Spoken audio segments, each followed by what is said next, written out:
बच्चों एक्सरसाइज 9.3 का पहला क्वेश्चन करते हैं। पहला क्वेश्चन थ्योरम 7 के ऊपर बेस्ड है, ठीक है। थ्योरम 7 क्या कहता है कि अगर हमारे पास एक सर्कल है और एक आर्क है, ठीक है, ये ए पॉइंट है, ये बी पॉइंट है, और ये हमारे पास एक आर्क है। हमारे पास एक सर्कल में दो आर्क मिल सकती है, एक माइनर आर्क और एक मेजर आर्क, ठीक है। बच्चों माइनर आर्क वो होती है जो छोटी आर्क होती है। अगर ए से बी जाने में आपके पास दो रास्ते हैं, एक रास्ता ये और दूसरा वाला रास्ता है ये। जो छोटा वाला रास्ता है उसको हम बोलेंगे माइनर आर्क, जो बड़ा वाला रास्ता है उसको हम बोलेंगे मेजर आर्क, ठीक है। थ्योरम 7 क्या कहता है कि angle subtended by an arc, suppose करो हम माइनर आर्क की बात कर रहे हैं, ठीक है, तो एंगल क्या सबटेंड करेगी माइनर आर्क, छोटा वाला एंगल। यहां पे भी दो एंगल बन रहे हैं, एक ये एंगल और एक ये एंगल। अगर हम माइनर आर्क के एंगल की बात करते हैं तो इस ये वाला एंगल होगा, और अगर मेजर आर्क के एंगल की बात करेंगे तो ये वाला एंगल होगा, ठीक है। एक एक करके देखेंगे कि क्या थ्योरम 7 है। थ्योरम 7 कहता है कि angle subtended by an arc, तो मान लो कि हम माइनर आर्क की बात कर रहे हैं, वो सेंटर पे ये एंगल बना रहा है, ये वाला। फिर कहता है दैट विल बी डबल, मतलब ये एंगल अगर x है तो this angle will be double of the angle this arc will make. अगर ये आर्क किसी remaining part of the circle पे अगर कोई पॉइंट ले ले, अगर ये माइनर आर्क है तो इस माइनर आर्क के लिए रिमेनिंग पार्ट क्या हो जाएगा, मेजर आर्क हो जाएगा। और उस मेजर आर्क के ऊपर कोई एक पॉइंट ले लो आप, ए को मिला दो और बी को मिला दो, तो ये एंगल डबल होगा इस एंगल के। ये थ्योरम 7 कहता है, ठीक है। Angle subtended by an arc, हमारे केस में अभी हम माइनर आर्क की बात कर रहे हैं, this angle will be double of the angle subtended by this arc eight remaining part of the circle, ठीक है, समझ गए, ठीक है। तो ये थ्योरम 7 है। इसको अप्लाई कैसे करेंगे हमारे क्वेश्चन में। बच्चों ए से अगर सी पे जाओगे तो आपके पास दो रास्ते हैं, एक रास्ता ये है, एक रास्ता ये है। तो ये वाला जो रास्ता है, ये रास्ता जो है ये माइनर आर्क है, ठीक। हमसे क्वेश्चन में क्या कह रहा है कि ए बी सी तीन पॉइंट है सर्कल जिसका सेंटर ओ है, such that angle B O C की वैल्यू 30 दी हुई है और एंगल ए ओ बी की वैल्यू 60 डिग्री दी हुई है, ठीक है। फिर हमसे कह रहा है कि if D is a point on the circle other than the arc A B C, ये ए बी सी आर्क ये है और डी पॉइंट है इस वाले पार्ट के ऊपर, ठीक है। अगर केवल और केवल अगर एसी पार्ट की, एसी की बात करें तो एसी हमारे पास ये हो गया माइनर आर्क, ठीक है। ये वाला जो हो गया ये हो गया माइनर आर्क, ये सेंटर है। अगर ए और सी को मिला दे, ठीक है, तो ये जो माइनर आर्क है सेंटर पे कितना एंगल सबटेंड करेगी, इतना एंगल सबटेंड करेगी। अब इन दोनों फिगर को कंपेयर करो, अगर ये ओबी लाइन केवल हटा दे तो एंगल ए ओ सी कैसा दिखेगा, ऐसा ही दिखेगा। एंगल ए ओ सी की वैल्यू क्या होगी, ये दो एंगल से बना है, एंगल ए ओ सी दो एंगल से बना है, ये वाला एंगल और ये वाले एंगल के सम से बना है। एंगल ए ओ सी की वैल्यू हो जाएगी angle A O B plus angle B O C, ठीक है। एंगल ए ओ बी की वैल्यू है 60 डिग्री और एंगल बी ओ सी की वैल्यू है 30 डिग्री, तो ये हो जाएगा हमारे पास 90 डिग्री, मतलब एंगल ए ओ सी की वैल्यू हो गई 90 डिग्री। अगर अब हम कोई भी पॉइंट इस वाले पार्ट पे ले लेते हैं, remaining part of the circle पे ले लेते हैं, ठीक है, और इस पॉइंट को हम ए से मिला दिए और सी को भी हम डी से मिला दिए, तो ये जो एंगल होगा ये डबल होगा इस एंगल के, तो ये एंगल हो जाएगा 45 डिग्री। यही थ्योरम 7 है, ठीक है। आ गई बात clear. Therefore angle A D C की वैल्यू कितनी हो जाएगी, half of angle A O C के बराबर, और half of angle A C कितना हो जाएगा, हाफ इंटू 90 डिग्री, ये हो जाएगा 45 डिग्री। यही हमारा आंसर है। ठीक, इतनी बात क्लियर है बच्चों। क्वेश्चन नंबर 2 देखो,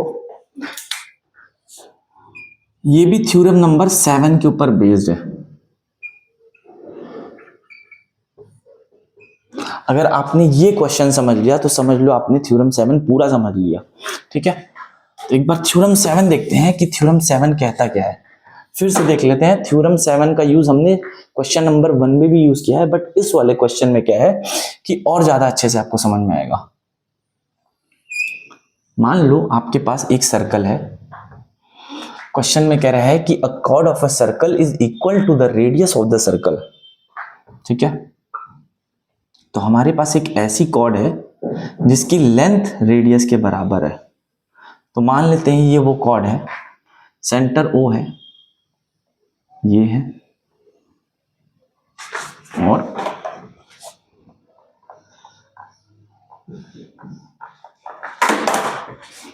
इस पॉइंट को इससे मिला देते हैं। ये पॉइंट A है, ये पॉइंट B है। मतलब AB की जो लेंथ है वो रेडियस के बराबर है। ये और ये तीनों इक्वल हो गए। ये भी रेडियस है, ये भी रेडियस है, और आपको दिया है कि जो AB की कॉर्ड है, AB कॉर्ड है वो रेडियस के बराबर है। ठीक है, अब आपसे क्या पूछ रहा है, angle subtended by this cord eight a point on the minor arc. बच्चों अब इसके लिए आपको थ्योरम 7 समझना जरूरी है। ठीक है बच्चों, थ्योरम 7 इस वाले फिगर को मिला देते हैं, हटा देते हैं। ठीक है, पहला पार्ट हमने देख लिया कि वो फिगर क्या कहता है। अब हम देखते हैं थ्योरम 7 क्या कहता है। बच्चों मान लो आपके पास दो पॉइंट है A और ये B। आपके पास A से B जाने के दो रास्ते हैं। एक ये रास्ता है, यहां से ऐसे जाओगे, और एक लंबा वाला रास्ता है। ठीक है, A से B जाने का जो छोटा वाला रास्ता है उसको हम बोलेंगे माइनर आर्क। माइनर का मतलब होता है छोटा। और एक है मेजर आर्क। मेजर आर्क है बड़ा वाला रास्ता। ठीक है, तो ये है माइनर आर्क, और ये है, ये वाला जो है रास्ता, ये है मेजर आर्क। ठीक है बच्चों, अगर सेंटर ये है, और अब हम क्या करेंगे, A पॉइंट को और B पॉइंट को O से जोड़ देंगे। ठीक है, आपके पास देखो दो एंगल बनेंगे, एक एंगल ये और एक एंगल ये। ये जो एंगल होगा ये छोटा एंगल होगा, और ये जो एंगल होगा ये बड़ा एंगल है। तो जो छोटा वाला एंगल है वो माइनर आर्क बना रही है सेंटर पे। ठीक है, तो इसको बोलेंगे एंगल, इस एंगल को बोलेंगे, इस एंगल को बोलेंगे। ठीक है, angle subtended by minor arc. ठीक, ये जो एंगल है इसको बोलेंगे angle subtended by major arc. ठीक है, हमेशा और हमेशा जो मेजर आर्क एंगल सबटेंड करेगा वो बड़ा होगा माइनर आर्क से, हमेशा। ठीक है, अब देखो बच्चों, इतनी बात समझ में आ गई, इसको मिटा देते हैं और एक एक करके आर्क लेते हैं। ये हमारा सर्कल है, ये हमारा A है, ये हमारा B है, ये हमारा सेंटर O है। अगर O को A से जोड़ दे, O को B से जोड़ दे, तो ये होगा कौन सा angle, angle subtended by minor arc eight the centre. Theorem 7 क्या कहता है,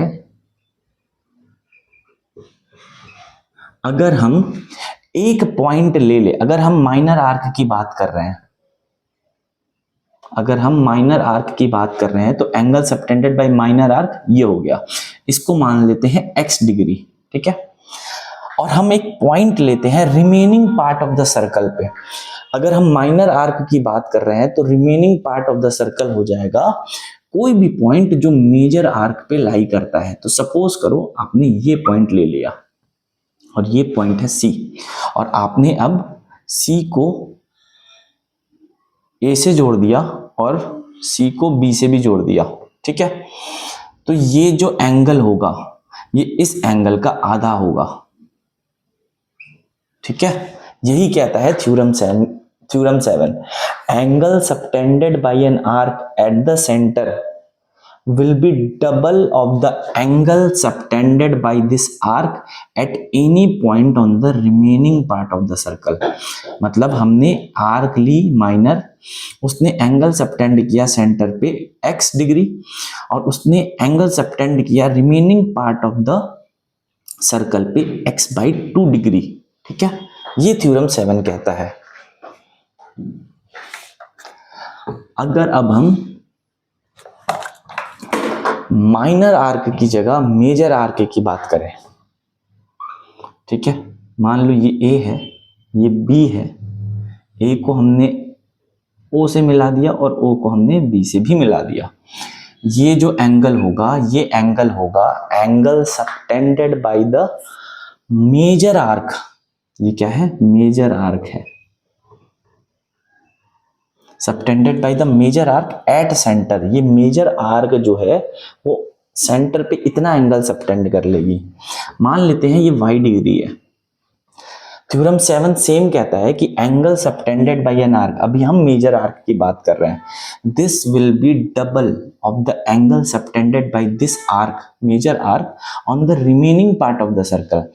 तो मेजर आर्क के लिए remaining part of the circle क्या है? माइनर आर्क है। तो हम क्या करेंगे, माइनर आर्क पे एक पॉइंट ले लेंगे, कोई भी पॉइंट सी। अब इस पॉइंट ए को सी से मिलाएंगे और इस पॉइंट सी को बी से मिलाएंगे, एक एंगल बनेगा हमारे पास। ये एंगल होगा y/2, ये y का आधा होगा ये वाला एंगल।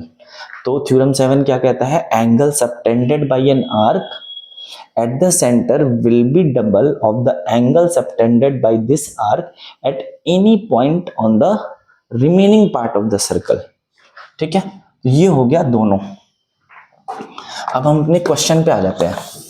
थ्योरम 7 खत्म। थ्योरम 7 में केवल आर्क वर्ड का यूज किया है, बट आपको मेजर और माइनर आर्क दोनों के लिए अच्छे से समझना है, तभी आप ये वाला क्वेश्चन बिना डाउट के कर पाओगे।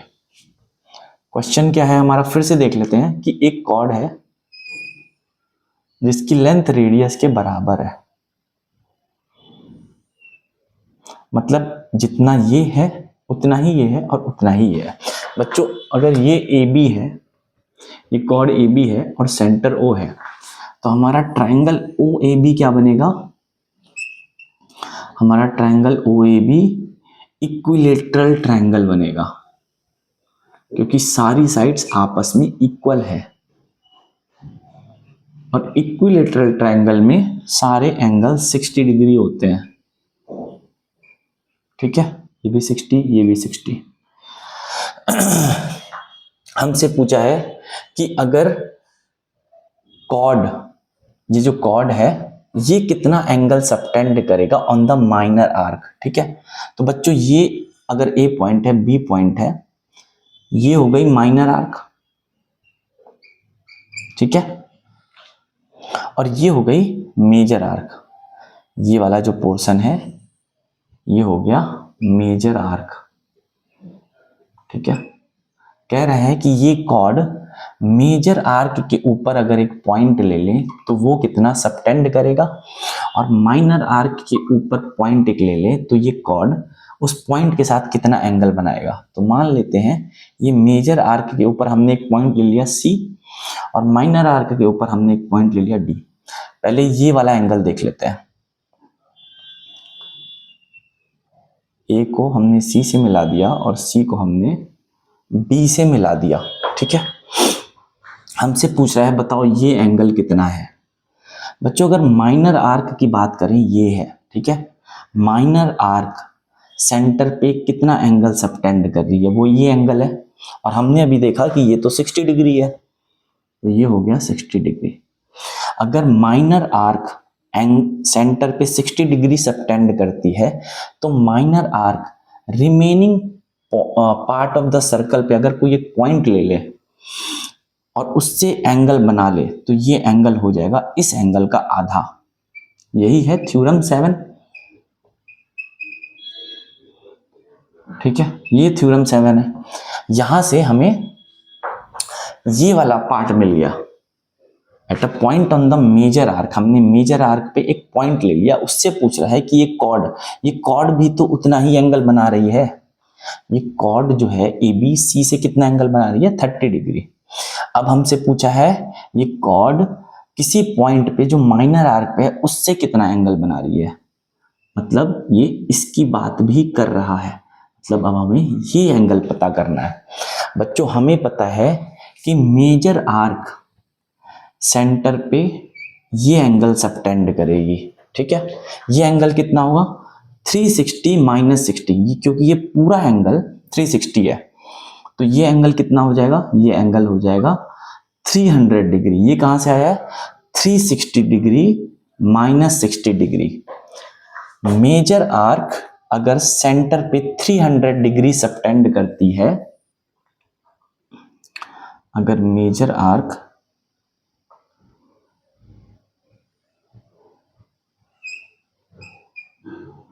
300 डिग्री सबटेंड करती है, तो मेजर आर्क किसी remaining part of the circle पे कितना एंगल सबटेंड करेगी, इस एंगल का आधा। तो ये हो जाएगा 150 डिग्री। ये देखो ये भी तो वही है, तो ये हो जाएगा 150 डिग्री। ठीक है, आ रही है बात समझ में। तो इस पार्ट का आंसर हो गया 150 डिग्री, और मेजर आर्क पे ये कॉर्ड सबटेंड करेगी 30 डिग्री। ठीक है, सिंपल सा है। थ्योरम 7 हमने देख लिया, फिर उसके बाद क्वेश्चन हमने कर लिया। ठीक है बच्चों, क्वेश्चन नंबर 3 देखते हैं। इसमें फिर से हमारे पास थ्योरम 7 का यूज है। ठीक है, जो केवल क्वेश्चन नंबर 3 देख रहे हैं, पीछे जाओ क्वेश्चन नंबर 2 पे, काफी अच्छे से एक्सप्लेन किया मैंने थ्योरम 7 को। ठीक है, इस क्वेश्चन में भी थ्योरम 7 यूज होगा। ठीक है, क्वेश्चन क्या कह रहा है, अच्छा फिगर भी दिया हुआ है बुक में, एक फिगर दिया हुआ है, वो फिगर देख लेते हैं क्या है।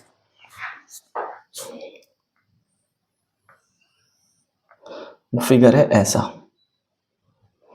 ये ओ है, पी है,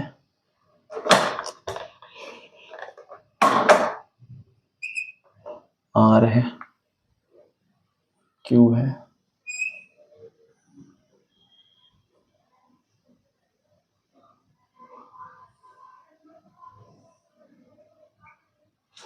इस तरह का कुछ फिगर दिया हुआ है। ठीक है,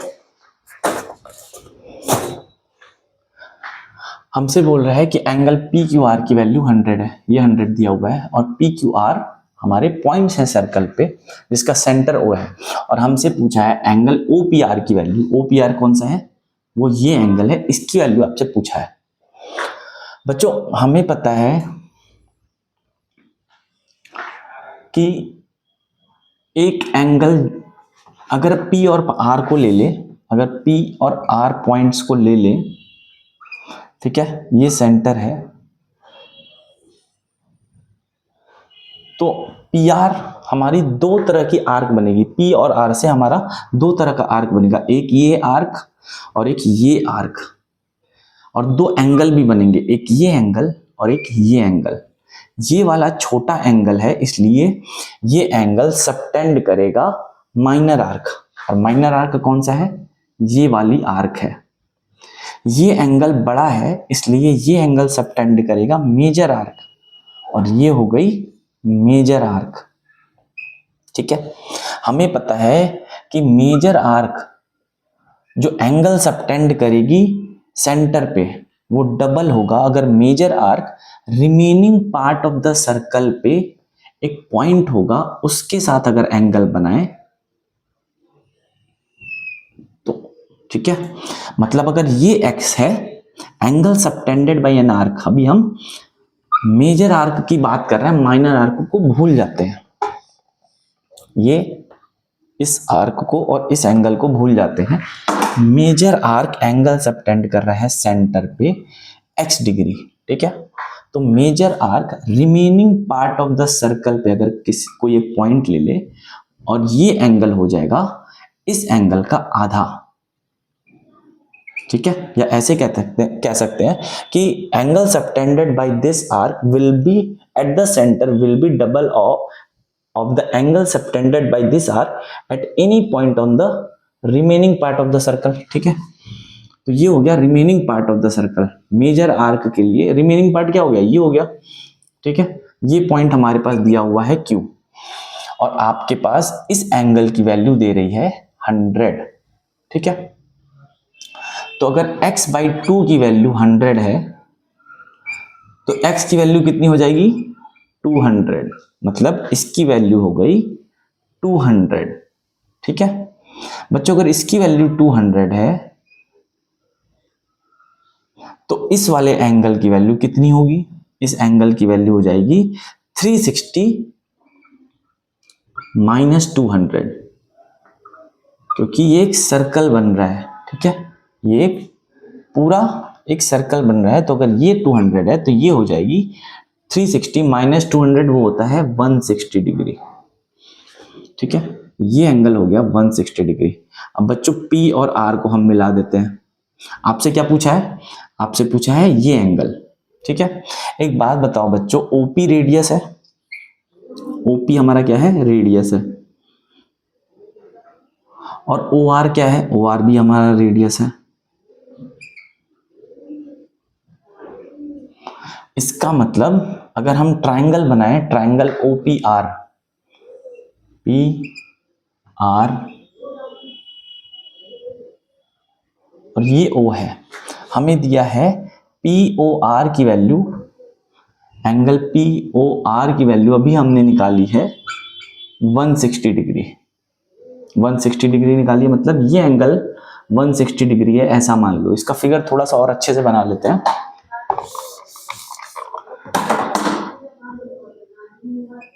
PR, ठीक है, ये O है, ये 160 डिग्री है। आपसे बोल रहा है OP और OR क्या है, रेडियस है। इसका मतलब ये दोनों साइड्स इक्वल होगी, तो ये बन गया आइसोसेलेस ट्रायंगल। और आइसोसेलेस ट्रायंगल में जो इक्वल साइड्स होती हैं उनके सामने वाले एंगल भी आपस में इक्वल होते हैं, मतलब ये इक्वल है और ये इक्वल है, मतलब इसके सामने वाला एंगल ये और इसके सामने वाला एंगल ये दोनों इक्वल होंगे। मान लेते हैं ये y है तो ये भी y हो जाएगा, और हमें पता है inner triangle sum of all angle कितना होता है, 180 डिग्री होता है। तो यहां से हमारे पास आ गया y plus 160 is equal to 180 degree. आप इसको सॉल्व करोगे तो आपके पास आ जाएगा 2y की वैल्यू 20 डिग्री, फिर यहां से आ जाएगा y की वैल्यू 10 डिग्री, ठीक है। ये आपका आंसर हो जाएगा, ठीक है। मतलब एंगल OPR की वैल्यू आ जाएगी 10 डिग्री, यही आपको चाहिए। आ रही बात समझ में बच्चों? क्वेश्चन नंबर 4 देख लेते हैं। क्वेश्चन नंबर 4 बेस्ड है थ्योरम नंबर 8 पे। थ्योरम 8 क्या कहता है कि angles in the same segment are equal, ठीक है। अगर ये सर्कल है और आपने एक सपोज करो कॉर्ड बना ली एक, इसको बोलेंगे माइनर सेगमेंट। ये छोटा वाला हिस्सा जो है सर कॉर्ड के नीचे वाला, इसको बोलेंगे माइनर सेगमेंट, और ये जो बड़ा वाला हिस्सा दिख रहा है ये वाला पार्ट, इसको बोलेंगे मेजर सेगमेंट।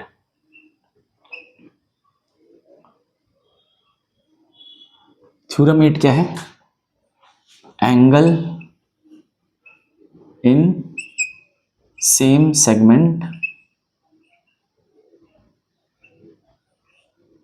Are equal.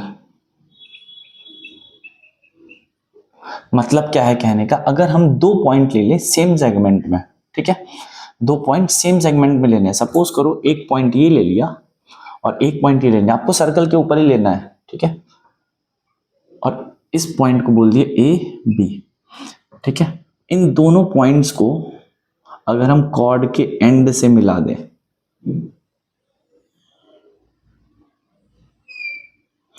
तो जो हमारा ये वाला एंगल होगा, ये एंगल इस वाले एंगल के बराबर होगा। आप ए और बी इस मेजर सेगमेंट में, सेम सेगमेंट में कहीं भी ले सकते हो, ठीक है। आप हो सकता है अगर ये ले लेते, ये वाला पॉइंट, इसको भी आप मिलाओगे तो ये एंगल भी इक्वल हो जाएंगे आपस में, सारे एंगल इक्वल हो जाएंगे, ठीक है। तो यही है थ्योरम नंबर 8। क्वेश्चन देखते हैं। हमें एक फिगर दे रखा है और फिगर में एंगल ए बी सी की वैल्यू दे रखी है 69। ये एंगल दे रखा है 69 और एंगल ए सी बी की वैल्यू दे रखी है 31 डिग्री। और आपसे क्या पूछा है, एंगल बी डी सी की वैल्यू, मतलब इस एंगल की वैल्यू पूछी है। बच्चों अगर ट्रायंगल ए बी सी की बात करें और इसको एक बार बना लेते हैं, तो ये कुछ ऐसा बनेगा, ठीक है। रफ बना रहे हैं, ये ए है, ये बी है, ये सी है। एंगल ए बी सी की वैल्यू आपको दी है 69 degree, angle A C B की वैल्यू दी है 31 डिग्री। अगर ये एंगल को x डिग्री मान ले, ठीक है, तो इन तीनों का सम कितना हो जाएगा, x plus 69 degree plus 31 degree is equal to 180 degree, ठीक है। ये हो जाएगा 100 degree, 69 plus 31 100 degree is equal to 180 degree. यहां से आपके पास x की वैल्यू आ जाएगी 80 डिग्री, मतलब ये जो एंगल है 80 डिग्री है। ये एंगल कौन सा है, angle B A C. B A सी इस फिगर में देखो कौन सा है, ये है एंगल बी ए सी, ठीक है। अब ध्यान दो थ्योरम 8 के ऊपर। थ्योरम 8 क्या कहता है कि angles in the same segment are equal. ये एक सेगमेंट है और बाकी बचा हुआ दूसरा सेगमेंट है, तो हमने दो पॉइंट्स ले लिए, ए और डी सेम सेगमेंट में, तो एंगल बी ए सी की value angle B D C के बराबर हो जाएगी। Angle B A C is equal to angle B D C के बराबर हो जाएगी और वो हो जाएगी 80 डिग्री बिकॉज ऑफ थ्योरम 8, या angles in the same segment are equal, ठीक है। सिंपल सा क्वेश्चन था बच्चों। क्वेश्चन नंबर 5 देखते हैं। क्वेश्चन नंबर 5, ठीक है बच्चों। ये क्वेश्चन नंबर 5 जो है वो थ्योरम 8 के ऊपर बेस्ड है, ठीक है। थ्योरम 8 ऑलरेडी मैंने पिछले वाले क्वेश्चन में समझा दिया है, तो एक बार डायरेक्टली देख लेते हैं। जैसे थ्योरम 8 होता है angles in the same segment are equal, ठीक है। बच्चों हमें क्या चाहिए, एंगल बी ए सी चाहिए। आपको दिया क्या क्या है, आपको ये एंगल दिया है और एंगल डी सी ए की वैल्यू दी है 20 डिग्री और एंगल बी ई सी की वैल्यू दी है 130 डिग्री, ठीक है। और आपसे पूछा है एंगल बी ए सी की वैल्यू, मतलब ये एंगल आपको फाइंड करना है। बच्चों का ट्रायंगल बी ए ई की बात करें, ठीक है, अगर इसको बना ले तो ये है ए, ये है ई, ये है बी, ठीक है, ये है बी। हमसे क्या पूछा है, एंगल बी ए सी की वैल्यू पूछा है। एंगल बी ए सी और एंगल बी ए ई इक्वल ही है, ठीक है। दोनों को कुछ भी बोलो उससे कोई फर्क नहीं है, angle B A C angle B ए ई। तो हमें एंगल बी ए ई कह सकते हैं कि हमें फाइंड करना है इस ट्रायंगल की बात करें तो, ठीक है। बच्चों एक बात बताओ, एंगल बी ई सी की वैल्यू है 130 डिग्री, तो ये एंगल कितना होगा, ये एंगल कितना होगा, ये एंगल होगा 50 डिग्री। क्यों, ए ई सी क्या है, एक स्ट्रेट लाइन है, ठीक है। और ये दोनों जो एंगल है, angle A E B and angle B E C, ये दोनों both linear pair of angle है, ठीक है, लीनियर पेयर ऑफ एंगल है।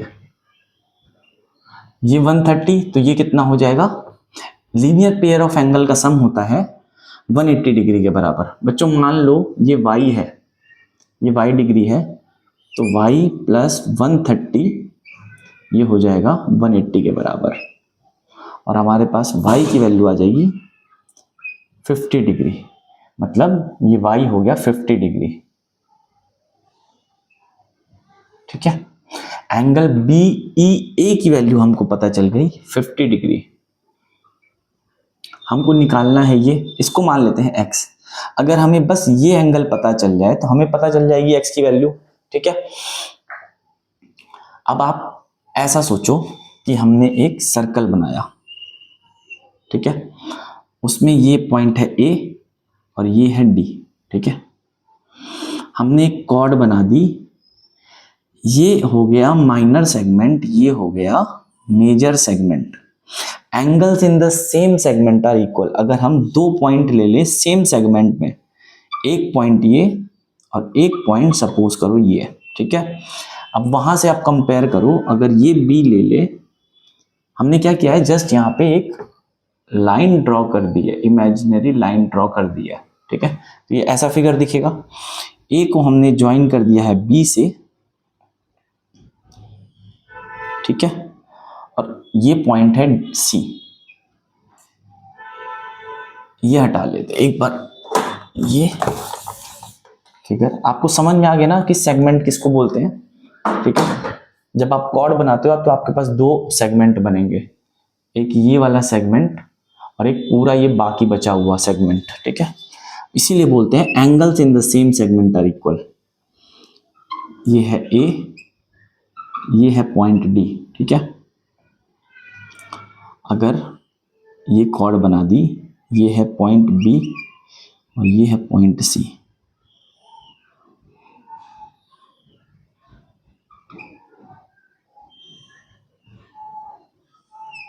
Angles in the same segment are equal, मतलब ये जितना एंगल होगा उतना ही ये एंगल होगा। बच्चों आपको एंगल ACD की वैल्यू 20 दे रखी है, ये आपको 20 दे रखा है, इसका मतलब ये एंगल भी 20 डिग्री हो जाएगा, ठीक है। ये एंगल क्या है, एंगल ABD, एंगल ABD की वैल्यू और एंगल ABE की वैल्यू ये भी इक्वल है, ठीक है। एंगल ABD कह लो या एंगल ABE कह लो, दोनों में कोई फर्क नहीं है, ठीक है। ABD कह लो या ABE कह लो, तो ये एंगल हो गया हमारे पास 20 डिग्री। अब बच्चों इस ट्राइंगल में तीनों एंगल्स का सम 180 होगा, therefore in triangle ABE x plus 20 plus 50 is equal to 180 degree. तो यहां से आ जाएगी x plus 70 is equal to 180 degree और x की वैल्यू आ जाएगी 110 डिग्री। यही हमारा आंसर है, ठीक है। तो यहां से हमको ये मिल गया 110 डिग्री, इसकी वैल्यू कितनी हुई 110 डिग्री। आई होप कि समझ में आ गया होगा, सिंपल सा क्वेश्चन है। चलिए बच्चों क्वेश्चन नंबर 6 देखते हैं। क्वेश्चन नंबर 6 में दो थ्योरम्स का यूज हो रहा है, थ्योरम 8, थ्योरम 10, ठीक है। जैसे जैसे थ्योरम्स का यूज आता जाएगा वैसे वैसे हम थ्योरम को भी एक्सप्लेन कर देंगे कि उस थ्योरम का मतलब क्या है, ठीक है। आपके पास इस क्वेश्चन के लिए कोई डायग्राम नहीं दिया है तो आपको खुद ही डायग्राम बनाना पड़ेगा। बच्चों सबसे पहले तो समझ लो कि साइक्लिक क्वाड्रिलेटरल क्या होता है। साइक्लिक क्वाड्रिलेटरल वो क्वाड्रिलेटरल होता है जिनकी वर्टिसेस एक सर्कल के ऊपर लाई कर सकती है। एक क्वाड्रिलेटरल में 4 वर्टिसेस होती है, ठीक है, उनको नाम दे देते हैं ABCD, A B सी और डी, और ये वर्टिसेस ऐसी होनी चाहिए ताकि ये किसी सर्कल के ऊपर लाई कर सकती है। ठीक है, जरूरी नहीं है कि आपको एक ऐसा क्वाड्रिलेटरल मिले जिसकी सारी वर्टिसेस एक सर्कल के ऊपर लाई कर सकती है। जिनकी लाई करेंगी उन्हीं को हम बोलेंगे साइक्लिक क्वाड्रिलेटरल। ठीक है, तो आपसे बोला है एक साइक्लिक क्वाड्रिलेटरल दिया है जिनमें डायगोनल्स इंटरसेक्ट कर रहे हैं ई पॉइंट पे। बच्चों किसी भी क्वाड्रिलेटरल में केवल और केवल 2 डायगोनल्स होते हैं। ठीक है, आप क्या करो, बी को डी से मिला दो तो पहला डायगोनल बन गया, और ए को सी से मिला दो तो आपका दूसरा डायगोनल बन गया। ठीक है, 2 से ज्यादा आपको क्वाड्रिलेटरल में डायगोनल नहीं मिलेंगे। ये कह रहा है ये दोनों डायगोनल्स ई पॉइंट पे इंटरसेक्ट करते हैं। ठीक है, और आपसे बोल रखा है एंगल डी बी सी की वैल्यू 70 डिग्री है। एंगल डी बी सी ये हो गया, डी बी सी ये एंगल आपको 70 डिग्री दे रखा है। आपको एंगल बी ए सी दे रखा है 30 डिग्री, मतलब ये एंगल भी आपको 30 डिग्री दे रखा है। आपसे पूछ रहा है कि बताओ एंगल बी सी डी की वैल्यू कितनी है। बी सी डी मतलब ये पूरा एंगल आपसे पूछ रहा है। ठीक है, तो इसको कैसे करेंगे, सबसे पहले थ्योरम 8 का यूज होगा। थ्योरम 8 क्या कहता है, angles in the same segment are equal. ठीक है, मतलब अगर ये सर्कल है, एक कॉर्ड बनी हुई है, तो पहला सेगमेंट ये होगा, पहला सेगमेंट ये है, इसको बोलते हैं माइनर सेगमेंट। ठीक है, और ये जो बड़ा वाला पार्ट दिख रहा है, बड़ा वाला एरिया दिख रहा है, उसको बोलते हैं हम मेजर सेगमेंट। तो आप कोई भी पॉइंट सेम सेगमेंट में लो, सपोज करो हम मेजर सेगमेंट में 2 पॉइंट लेते हैं, ये वाला और ये वाला, और कॉर्ड्स के एंड को इन दोनों पॉइंट से मिला देंगे।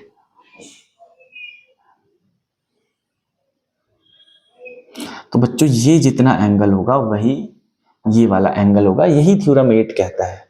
ठीक है, अगर हम 2 पॉइंट्स माइनर सेगमेंट में ले लें, सेम सेगमेंट में लेना है, इन दोनों पॉइंट्स को भी कॉर्ड के एंड से मिला दो, तो ये जितना एंगल होगा ये वाला, उतना ही एंगल होगा ये वाला। यही कहता है थ्योरम 8। ठीक है, तो हम अपने क्वेश्चन पे आ जाते हैं।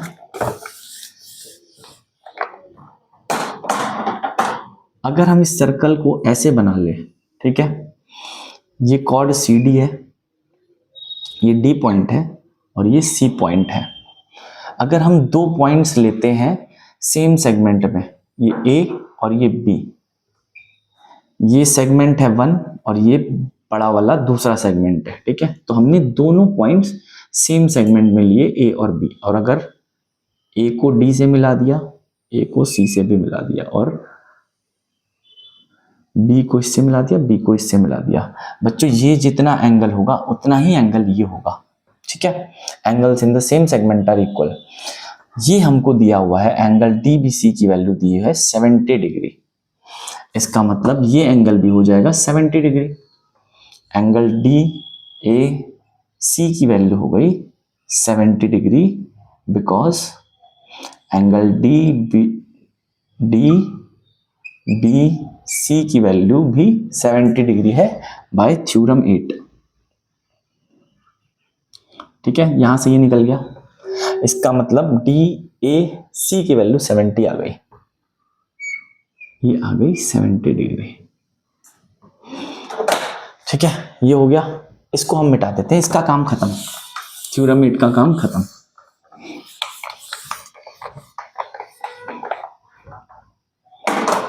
बच्चों एंगल डी ए बी की अगर बात करें, एंगल डी ए बी ये 2 एंगल से बना है, इस एंगल से और इस एंगल से, तो ये हो जाएगा angle D A C plus angle C A B. ठीक है, ये एंगल है डी ए सी और ये एंगल है सी A B. D A C की वैल्यू है 70 डिग्री, सी ए बी की वैल्यू है 30 डिग्री, तो एंगल डी ए बी की वैल्यू हो गई 100 डिग्री। ठीक है, अब इस फिगर को ऐसे बना लेते हैं, ए है, बी है, ये सी है और ये डी है।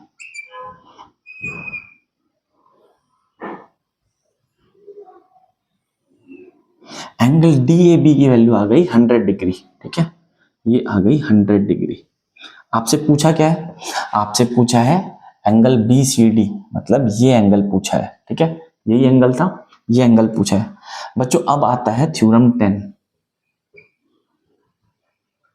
थ्योरम 10 का यूज अब होगा। थ्योरम 10 क्या कहता है कि एक साइक्लिक क्वाड्रिलेटरल में ऑपोजिट एंगल्स का सम 180 होता है। मतलब इन दोनों का सम, अगर ये x है तो एंगल डी सी बी की वैल्यू और एंगल डी ए बी का सम जो होगा वो 180 डिग्री होगा। Angle D A B plus angle D C B की वैल्यू, इन दोनों का सम होगा 180 डिग्री, ठीक है। वैसे ही इन दोनों का सम, ऑपोजिट एंगल्स का सम भी 180 होगा, बट हमारे क्वेश्चन में अभी केवल इतना पूछा हुआ, यहां से हमारी x की वैल्यू आ जाएगी। डी ए बी की वैल्यू है 100 डिग्री और x हमें चाहिए, यहां से बच्चों आ जाएगा x की वैल्यू 80 डिग्री, ठीक है। इतनी बात क्लियर है, ठीक है, सिंपल सा क्वेश्चन है। दो थ्योरम लग रहे हैं, थ्योरम 8 और थ्योरम 10, ठीक।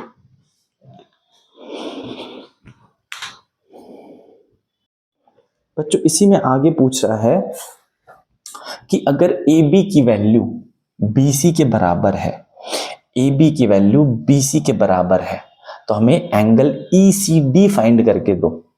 एंगल ई सी डी मतलब अब हमें केवल और केवल ये एंगल पता करना है, ठीक है, ये वाला एंगल, इसको मान लेते हैं y डिग्री। और आपसे क्या बोला है, ए बी की वैल्यू बी सी के बराबर है, ठीक है।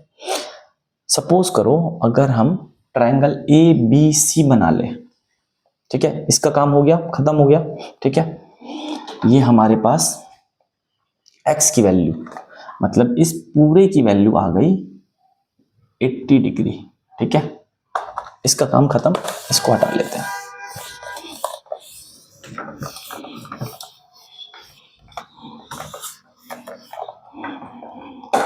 अगर हम ट्रायंगल ए बी सी बना ले, ये ए है, ये बी है और ये ऐसे सी है,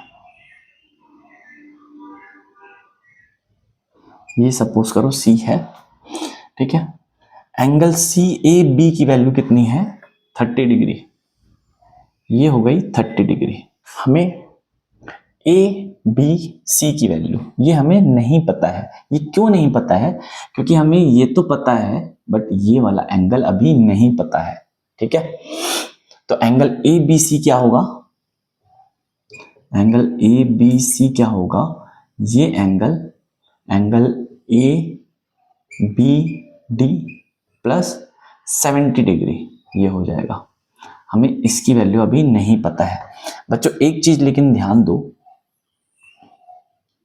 कि अगर ए ये है, डी ये है, ठीक, और इसको हमने एक कॉर्ड बना दी, ठीक, angles in the same segment are equal, ये एक सेगमेंट हो गया, ये दूसरा सेगमेंट हो गया, ये वाला पूरा दूसरा सेगमेंट हो गया। अगर इस सेगमेंट में हम 2 पॉइंट ले लेते हैं तो angles in the same segment are equal, मतलब जितना एंगल ये होगा उतना ही एंगल ये होगा। ये एंगल हमने माना है y डिग्री, अगर ये y डिग्री है बच्चों तो ये भी तो y डिग्री होगा। Angles in the same segment are equal, theorem 8, ये हो गया y डिग्री। अब हमारे पास एंगल ए बी डी की वैल्यू y डिग्री हमने मानी है, तो ये हो गया y प्लस 70। इसका मतलब एंगल ए बी सी की वैल्यू हो गई y प्लस 70, ठीक। अब देखो ए बी की वैल्यू बी सी बता रखा है, मतलब ये साइड इस साइड के बराबर है। ये बन गया हमारा आइसोसेलेस ट्रायंगल, और आइसोसेलेस ट्रायंगल में जो इक्वल साइड्स होती है उनके आपस वाले एंगल्स भी इक्वल होते हैं। मतलब ये अगर 30 है तो ये भी 30 हो जाएगा, ठीक है। In triangle A B C sum of all angles will be 180 degree, मतलब 30 प्लस y प्लस 70, इसकी वैल्यू हो जाएगी 180 डिग्री। यहाँ से हमारे पास आ जाएगा 60 plus Y plus 70 is equal to 180 degree. 60 plus 70 130 plus Y is equal to 180 degree.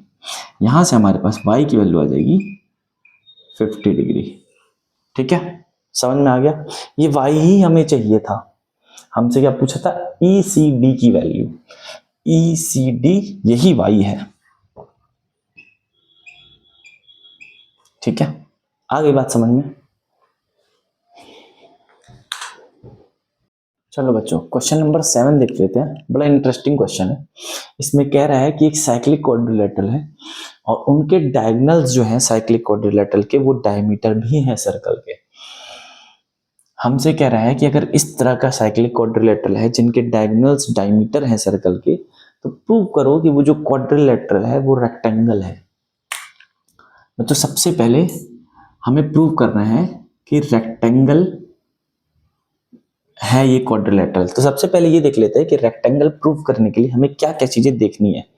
ठीक है, मान लो आपने कोई एक क्वाड्रिलेटरल बनाया, ये क्वाड्रिलेटरल है और हमें प्रूव करना है कि ये जो क्वाड्रिलेटरल है ये एक रेक्टेंगल है। तो हमें क्या क्या चीजें चेक करनी है? हमें पहली बात तो चेक करना है कि क्या सारे एंगल्स 90 डिग्री है। सारे एंगल्स 90 होंगे तभी रेक्टेंगल होता है। और हमें ये भी चेक करना है कि ऑपोजिट साइड्स, मतलब AB और CD इक्वल है, क्या ये है? और क्या AD और BC ये दोनों इक्वल है। ठीक है, क्योंकि रेक्टेंगल कैसा बनता है? रेक्टेंगल ऐसा बनता है और हमें पता है एक रेक्टेंगल में सारे एंगल्स 90 डिग्री होते हैं और ऑपोजिट साइड्स इक्वल होती है। हमें अगर ये पता चल गया किसी क्वाड्रिलेटरल के लिए तो हम कह सकते हैं कि वो क्वाड्रिलेटरल रेक्टेंगल है। ठीक है,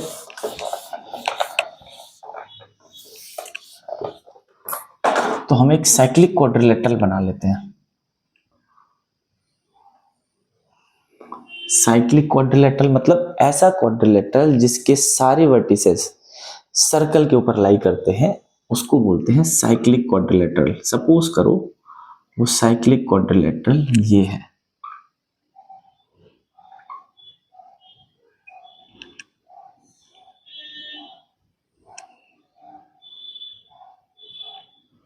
और हमसे कह रहा है इस क्वाड्रिलेटरल के, इस साइक्लिक क्वाड्रिलेटरल के जो डायगोनल्स हैं, एक क्वाड्रिलेटरल में 2 डायगोनल्स होते हैं।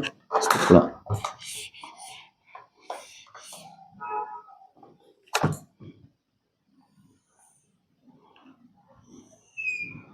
इसके जो डायगोनल्स है, कह रहा है यही डायमीटर है। हमें पता है कि जो डायमीटर होती है वो सेंटर से पास होती है। तो इसका मतलब ये अगर AC डायमीटर है और ये अगर BD डायमीटर है तो दोनों डायमीटर से सेंटर से पास होगी। इसका मतलब ये हमारा सेंटर हो जाएगा। ठीक है, ये हमारा सेंटर हो गया। अब हम अपने क्वेश्चन पे आगे बढ़ते हैं। बच्चों, थ्योरम 8 जब हम पढ़ते हैं, सॉरी थ्योरम 7 जब हम पढ़ते हैं तो हम एग्जाम्पल में एक इस तरह का क्वेश्चन करते हैं। अगर ये AB एक कॉर्ड है और वो डायमीटर है, जो हमारी कॉर्ड है वो डायमीटर है, तो बताओ ये एंगल कितना होगा? हम निकालते हैं ये एंगल जो होता है वो होता है 90 डिग्री। इसको बोलते हैं angles in a semi circle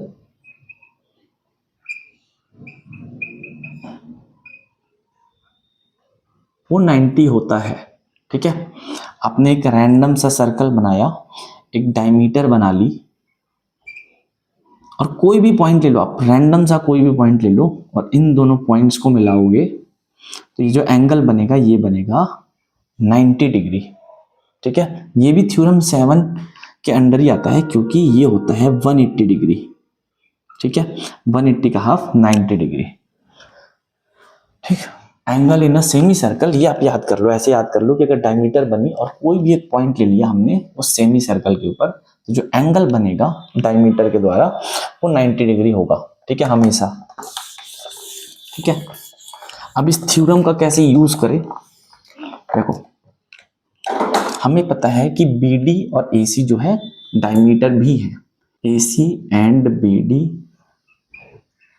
are also diameters. ठीक है, एक एक करके देखते हैं।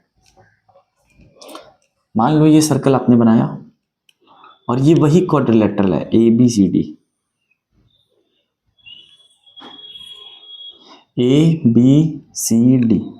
अब हम एक बार दोनों डायमीटर नहीं बनाएंगे, हम एक एक करके डायमीटर बनाएंगे।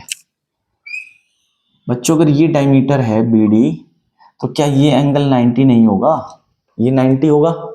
ठीक है, वैसे ही सोचो अगर ये है हमारा डायमीटर और ये हमारा सेमी सर्कल हो गया तो ये एंगल भी हमारा 90 डिग्री हो गया।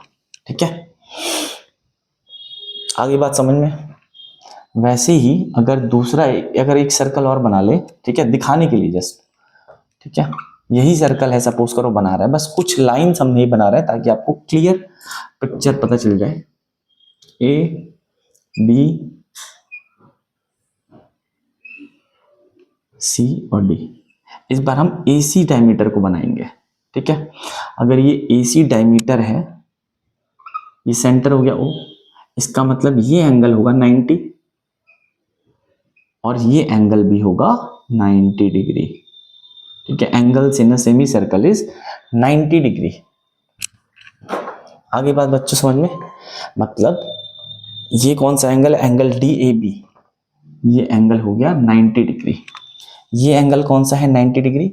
BCD, ये हो गया 90 डिग्री।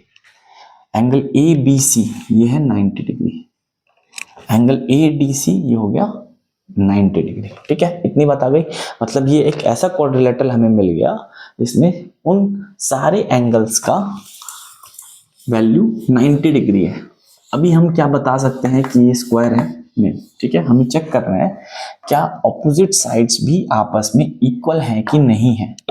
ठीक है बच्चों, देखो अगर हम ट्रायंगल ADC को ले एंड ट्रायंगल BDC को ले, ठीक है, इन दोनों ट्रायंगल्स को बना लेते हैं हम। ये है A, ये है D, ये है C। ठीक है,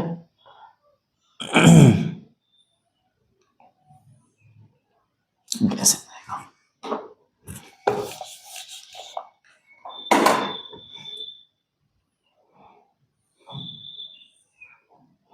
B, C और ये है D। बच्चों देखो CD और CD तो कॉमन है। ठीक है, CD और CD इन दोनों ट्रायंगल्स में कॉमन है। ये है एंगल 90 डिग्री और ये भी एंगल है 90 डिग्री।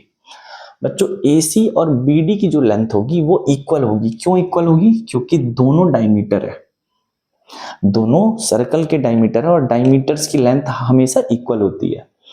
ठीक है, ये ऐसे बना हुआ है बस और ये ऐसे बना हुआ है, बट डायमीटर है तो डायमीटर की जो लेंथ होगी वो इक्वल होगी।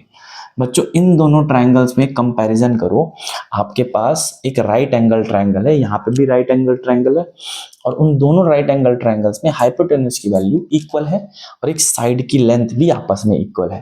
तो ये दोनों ट्रायंगल्स हो जाएंगे आपस में कॉन्ग्रुएंट बाय RHS क्राइटेरिया। ठीक है, राइट एंगल, हाइपोटेन्यूज और साइड। ठीक है, तो हम बोल सकते हैं triangle ADC will be congruent to triangle BCD। ये हो जाएगा। इसका मतलब ये दोनों ट्रायंगल कॉन्ग्रुएंट हो गए। अब दो साइड्स ऑलरेडी हमें इक्वल पता चल चुकी है, इसका मतलब तीसरी जो साइड होगी वो भी आपस में इक्वल होगी, क्योंकि दो कॉन्ग्रुएंट ट्रायंगल्स में सारी साइड्स आपस में इक्वल होती है। तो दो साइड्स हमें मिल गई कि कौन कौन सी इक्वल है, इसका मतलब तीसरी साइड भी आपस में इक्वल होगी। तो यहां से हमारे पास आ जाएगा AD की वैल्यू BC के बराबर बाय CPCT। ठीक है, corresponding parts of congruent triangle, AD की वैल्यू BC के बराबर आ गई। ठीक है, इसका मतलब ये वाला जो साइड है वो इसके बराबर हो गया।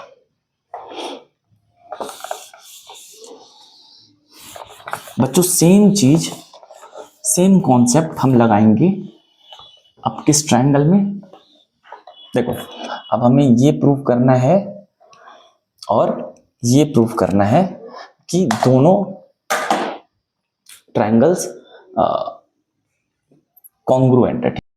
बच्चों इस बार हम ले लेंगे दो triangles, triangle A B C and triangle A D B. ठीक है, ये दोनों ट्रायंगल ले लिए। ट्रायंगल ए डी सी कैसा दिखेगा?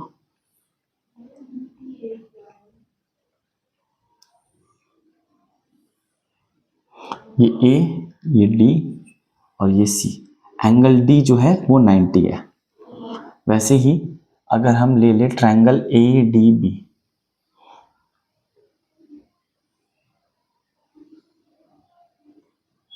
ये है 90 डिग्री, ये है एंगल ए बी और बी। ठीक है बच्चों, यहां पे देखो हमारे पास AD और AD कॉमन है। ठीक है, ये साइड और ये साइड कॉमन है। एंगल D और एंगल A 90 है और हमारे पास AC और BD क्या है? AC और BD क्या है? डायमीटर है।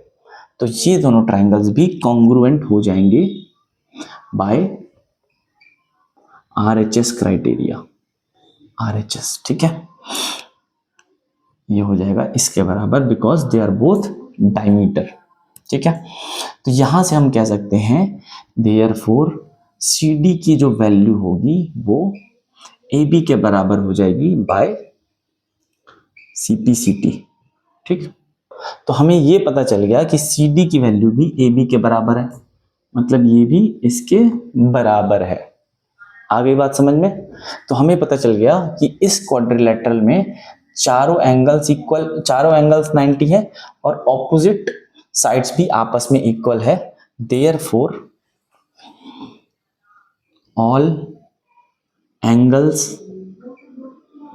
इन ABCD is equal to 90 degree and opposite sides are equal. Therefore ABCD is rectangle। यहां से आ जाएगा। ठीक है बच्चों, क्वेश्चन नंबर 8 देखते हैं। क्वेश्चन नंबर 8 को करने से पहले कुछ चीजें समझ लेते हैं कि पैरेलल लाइंस क्या होती है। बच्चों मान लो आपके पास दो लाइंस हैं और ये लाइंस ऐसी हैं कि ये कभी मीट नहीं करती हैं, मतलब इनको कितना भी आगे बढ़ा दो, ठीक है, या पीछे बढ़ा दो और इस लाइन को भी एक्सटेंड कर दो, ठीक है, ये दोनों लाइंस कभी भी आपस में इंटरसेक्ट नहीं करेंगी, आपस में जाके कहीं दूर जाके मिलेंगी नहीं। ठीक है, जैसे आप ऐसे समझ सकते हो कि रेल की पटरी होती है, जो रेल जिसपे ट्रेन जिसपे चलती है वो कभी मीट नहीं करती है, दोनों पटरियां जो है वो कभी मीट नहीं करती है। अगर मीट करेंगी तो पहिए जो है ट्रेन के वो ऐसे ऐसे आके ऐसे कोलैप्स हो जाएंगे। ठीक है, तो ऐसी सिचुएशन कभी नहीं आती है कि ट्रेन के पहिए आपस में ऐसे आ जाए। ठीक है, इसलिए पटरियों को सीधा रखा जाता है, पैरेलल रखा जाता है। ठीक है, तो पैरेलल लाइंस ये लाइंस हो गई जो कभी इंटरसेक्ट नहीं करती हैं आपस में। बच्चों डिस्टेंस क्या होता है पैरेलल लाइंस के बीच में? अगर इस पॉइंट से एक परपेंडिकुलर बना दे दूसरी वाली पैरेलल लाइन के ऊपर, तो ये डिस्टेंस जो हो जाएगी हम बोलेंगे इन दोनों लाइंस के बीच में डिस्टेंस है। सेम अगर कोई एक पॉइंट यहां से ले लें, ये हो गई, ये दोनों डिस्टेंस सेम होगी। ठीक है, क्योंकि दो पटरियों के बीच में भी जो डिस्टेंस होती है वो हमेशा सेम रहती है, उसी को बोलते हैं डिस्टेंस बिटवीन पैरेलल लाइंस। ठीक है, आप कहीं से भी बना लो तो ये डिस्टेंस इक्वल होगी, ये भी डी होगी, ये भी डी होगी और ये भी डी होगा। ठीक है, अब देखते हैं कि ट्रेपीजियम क्या होता है। ट्रेपीजियम हम बोलते किसको है? बच्चों ट्रेपीजियम एक ऐसा क्वाड्रिलेटरल होता है जिसमें दो साइड्स पैरेलल होती है। ठीक है, ये इस तरह का फिगर बनता है ट्रेपीजियम का। ए बी सी डी, ये दोनों साइड्स पैरेलल होती है, ठीक है। ए बी और सी डी ये कभी भी मीट नहीं करेंगी अगर आप इसको एक्सटेंड कर दो तो, ठीक है, और इसको भी एक्सटेंड कर दो तो ए बी और सी डी कभी भी मीट नहीं करेंगी। आपसे कह रहा है कि नॉन पैरेलल साइड, तो एक क्वाड्रिलेटरल में 4 साइड हो गई, ए बी और सी डी तो पैरेलल हो गई, ए डी और बी सी जो है वो नॉन पैरेलल साइड है, और ये कह रहा है कि नॉन पैरेलल साइड एक ट्रेपीजियम की इक्वल दी हुई है। अब हमें प्रूव करना है कि ये जो ट्रेपीजियम है ये एक साइक्लिक है। साइक्लिक का क्या मतलब है कि ऐसा क्वाड्रिलेटरल, मान लो ये क्वाड्रिलेटरल है ए बी सी और डी, इसमें 4 एंगल हैं, एक्स वाई अल्फा और बीटा। अगर ऑपोजिट एंगल्स का सम, मतलब x प्लस अल्फा की वैल्यू 180 डिग्री है और बीटा प्लस y की वैल्यू 180 डिग्री है, तो हम ये बोलेंगे कि ये जो क्वाड्रिलेटरल है ये साइक्लिक क्वाड्रिलेटरल है, ये साइक्लिक क्वाड्रिलेटरल है, ठीक है। ये कंडीशन अगर सेटिस्फाई हो गई कि x प्लस अल्फा और बीटा प्लस y की वैल्यू 180 डिग्री है, तो हम बोलेंगे कि हमारा कोई भी जो क्वाड्रिलेटरल दिया है वो साइक्लिक क्वाड्रिलेटरल कहलाएगा। तो हमसे कह रहा है ये ट्रेपीजियम प्रूव करो, ये साइक्लिक क्वाड्रिलेटरल है। मतलब हमसे प्रूव करने के लिए क्या बोल रहा है कि ये एंगल, ये वाला एंगल और ये वाले एंगल का सम कितना होना चाहिए, हमसे प्रूव करने के लिए बोल रहा है कि angle D A B plus angle B C D की वैल्यू 180 होनी चाहिए, और एंगल ए डी सी की वैल्यू, ये value A D C plus angle A B C की वैल्यू ये भी 180 होनी चाहिए। अगर ये दोनों कंडीशन सेटिस्फाई हो गई तो हम ये बोल देंगे कि हमारा जो ट्रेपीजियम है वो क्वाड्रिलेटरल है, ठीक है।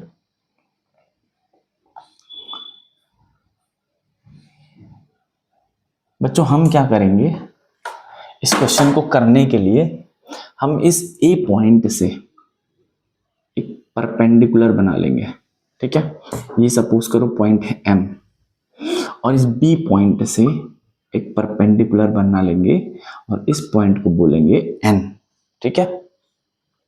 बच्चों हमने अभी देखा था कि 2 पैरेलल लाइंस के बीच में ये वाली डिस्टेंस और ये वाली डिस्टेंस इक्वल होती है, ठीक है। तो AM और BN क्या है, इन दोनों पैरेलल लाइंस के बीच की डिस्टेंस को शो कर रहा है, ठीक है।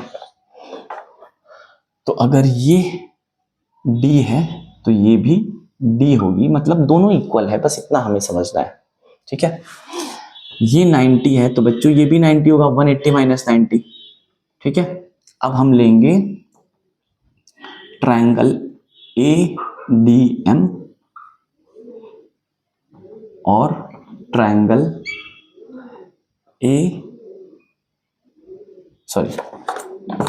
ट्रायंगल BNC, ये दोनों ट्रायंगल ले लेंगे, एक बार बना लेते हैं इन दोनों ट्रायंगल्स को, ठीक है। ये है AMD और ये ट्रायंगल है BN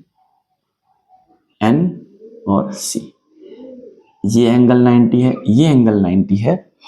AD और BC आपको दे रखा है इक्वल, ठीक है। स्टार्टिंग में ही बोल दिया था कि जो नॉन पैरेलल साइड्स है वो इक्वल है, ठीक है। तो AD की वैल्यू BC के बराबर है, AMD की वैल्यू एंगल BNC के बराबर है और दोनों 90 डिग्री है, ठीक है। अब हमें पता है कि AM और BN क्या है, वो भी इक्वल होंगे, ठीक है, because they are both distance between parallel side.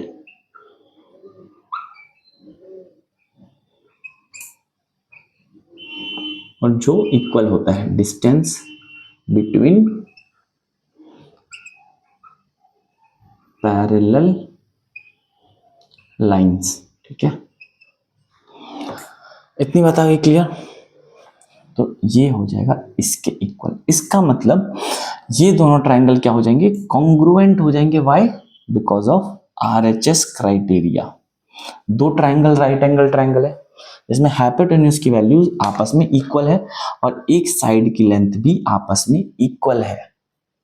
इतनी बात क्लियर है? ठीक है बच्चों, तो ये हम लिख सकते हैं यहां पे कि triangle AMD will be congruent to triangle BNC। ये हो जाएगा। ठीक है, बाय RHS।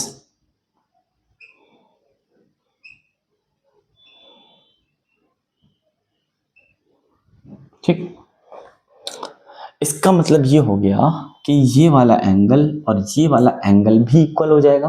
क्यों? क्योंकि एक दो कॉन्ग्रुएंट ट्राइंगल्स में जो इक्वल साइड्स होती है AM और BN इक्वल है, उनके सामने वाला एंगल भी इक्वल हो जाएगा। देयरफॉर एंगल ADM की वैल्यू ये बराबर हो जाएगी एंगल BCN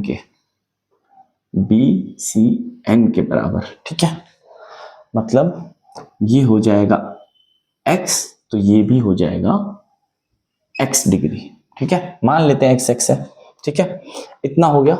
इसको एक बार हटा देते हैं, इसका काम खत्म हमारा। बस हमने इन दोनों ट्राइंगल्स को कॉन्ग्रुएंट प्रूव किया था ताकि हमारे पास ये पता चल जाए कि ये एंगल और ये एंगल इक्वल है। बच्चों इस ट्राइंगल में देखो, ट्राइंगल ADM में, ठीक है, एंगल ADM की वैल्यू है x। ठीक है, एंगल AMD की वैल्यू है 90। तो ये वाला एंगल कितना हो जाएगा? Angle DAM plus x plus 90, इसकी वैल्यू बच्चों हो जाएगी 180, क्योंकि तीनों एंगल्स का सम 180 होता है। तो यहां से एंगल DAM की वैल्यू आ जाएगी 90 माइनस x। ठीक है, मतलब ये हो गया 90 माइनस x एंगल। ठीक है बच्चों, ये जो ट्राइंगल ये जो बन रहा है, ये ABN और M, ABNM, ये क्या है? एक रेक्टेंगल है। ठीक है ना, ये एक रेक्टेंगल बन रहा है, ये 90 होगा, ये 90 है, ये 90 है। ठीक है,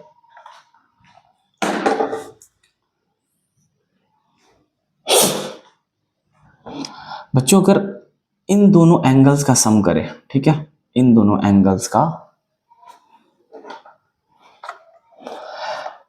ये पूरा एंगल, ठीक है, ये कितना है? Angle BAD। ठीक है, ये BAD है और ये BAD किसके बराबर है? एंगल BAM के प्लस DAM के। ठीक है, BAM कितना है? ये है 90 और DAM कितना है? ये है 90 plus x, 90 minus x, sorry 90 minus x। तो एंगल BAD की वैल्यू क्या हो गई? एंगल BAD की वैल्यू हो गई 180 माइनस x। ठीक है बच्चों, angle BAD plus angle BCD करें, angle BAD plus angle BCD करें तो हमें कितना मिलेगा? ये BAD की value 180 minus x plus BCD की वैल्यू है x। ये कट जाएगा, तो यहां पे हमारे पास इसकी वैल्यू, इन दोनों का सम हमें मिल जाएगा 180 डिग्री। ठीक है, BAD बोल लो या DAB बोल लो, कोई फर्क नहीं है। तो ये हमारा प्रूव हो गया 180 डिग्री। ठीक है, अब हमें देखना है क्या इन दोनों का सम भी 180 है। अगर ये x है, ये 90 है, तो जैसे यहाँ पे हमने निकाला था 90 माइनस एक्स, वैसे ही ये भी एंगल 90 माइनस एक्स हो जाएगा। ठीक है, समझ में आ रही है बात? ठीक है, similarly angle NBC is equal to 90 minus X. ठीक है,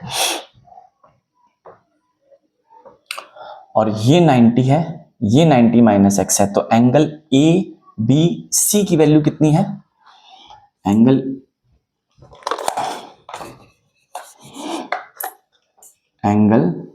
ABC की वैल्यू है 90 प्लस 90 माइनस एक्स, मतलब ये भी हो जाएगा 180 माइनस एक्स। जैसे ये 180 माइनस एक्स आया था एंगल BAD, वैसे ही एंगल ABC की वैल्यू 180 माइनस एक्स आ गई। और angle ABC plus angle ADC, इसकी वैल्यू क्या हो जाएगी? 180 माइनस एक्स, और एंगल ADC की वैल्यू है x, तो ये कट गया। Angle ABC plus angle ADC, इसकी वैल्यू कितनी आ गई? 180। तो ये भी प्रूव हो गया, हमारे पास प्रूव हो गया। देयरफॉर ABCD जो है वो एक साइक्लिक क्वाड्रिलेटरल है।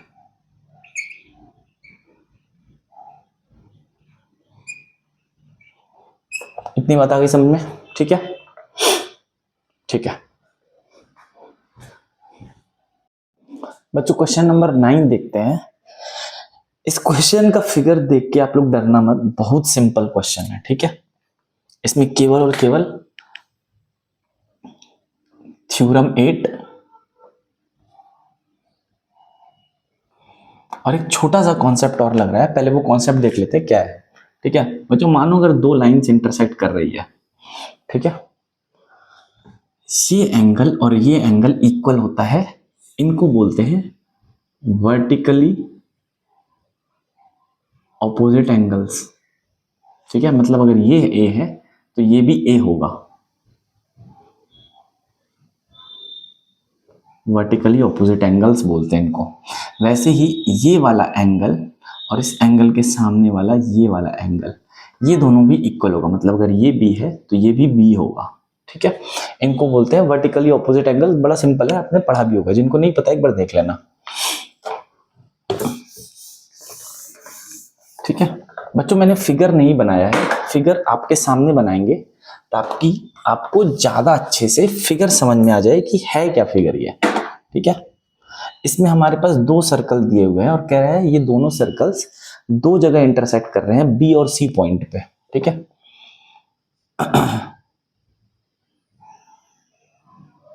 मान लेते हैं ये है और ये है। ठीक है, ये B पॉइंट है और ये C पॉइंट दे रखा है आपको। ठीक है, आपसे बोल रहा है कि दो लाइन सेगमेंट बनाई गई, ABD और PBQ। ठीक है, ABD इसने ऐसे बनाई है, ABD फिगर ने ऐसे बनाई है, ऐसे गई है। ठीक है, ये है A, ये है B और ये है D। ठीक है, ये ऐसी बनी है ABD, और PBQ ऐसे बनी है।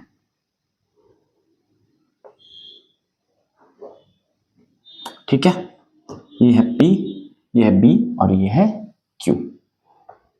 ठीक है, अब आपसे कह रहा है कि प्रूव करिए कि एंगल AC और P, मतलब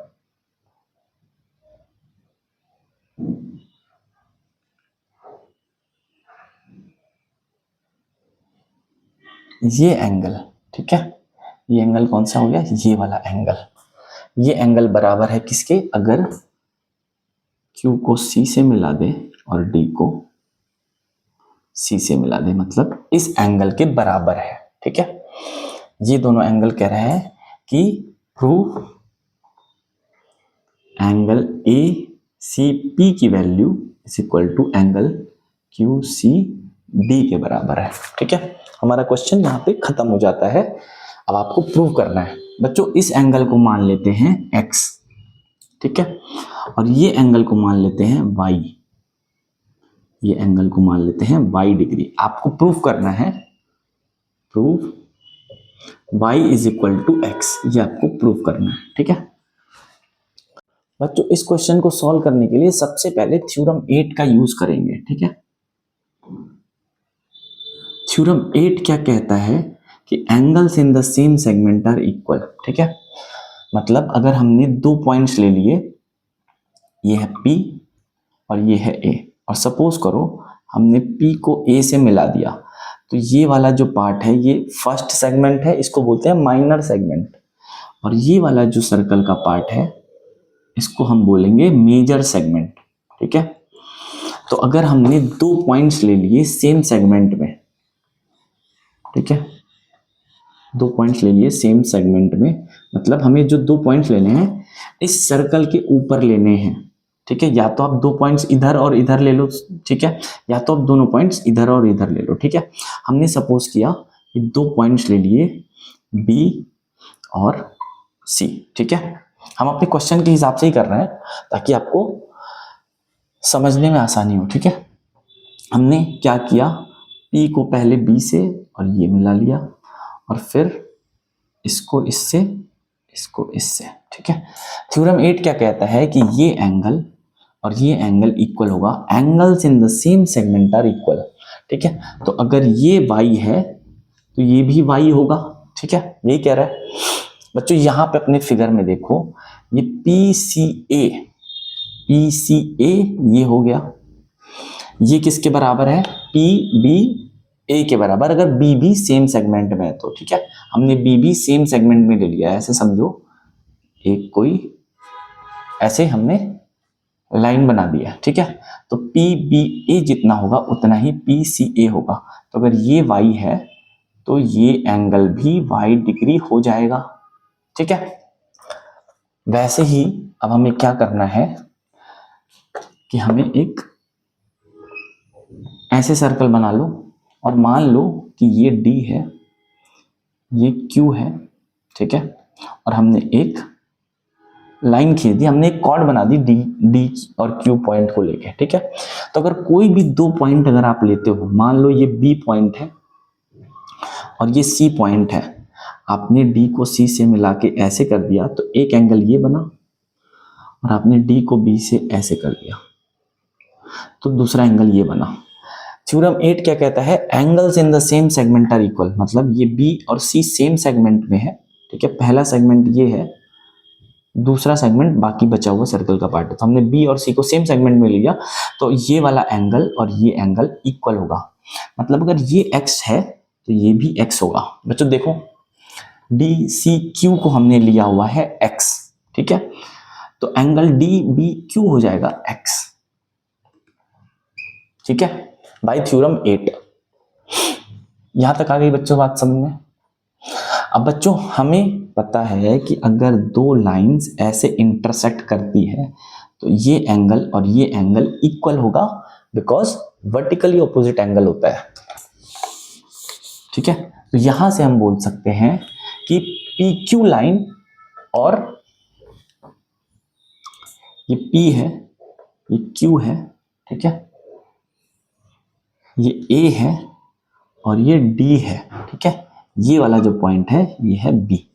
ठीक है, हमारे पास PBA की वैल्यू दे रखी है y और DCQ की वैल्यू दे रखी है, या DBQ की वैल्यू दे रखी है x। ठीक है, तो हमारे पास ये पता चल गया, देयरफॉर एंगल PBA की वैल्यू हो जाएगी एंगल DBQ के बराबर, मतलब y की वैल्यू x के बराबर हो गई। ठीक है, y वर्टिकली ऑपोजिट एंगल।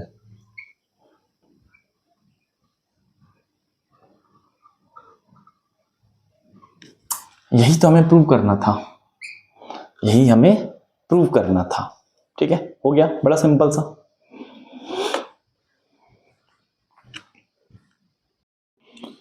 चलो बच्चों, क्वेश्चन नंबर 10 देखते हैं।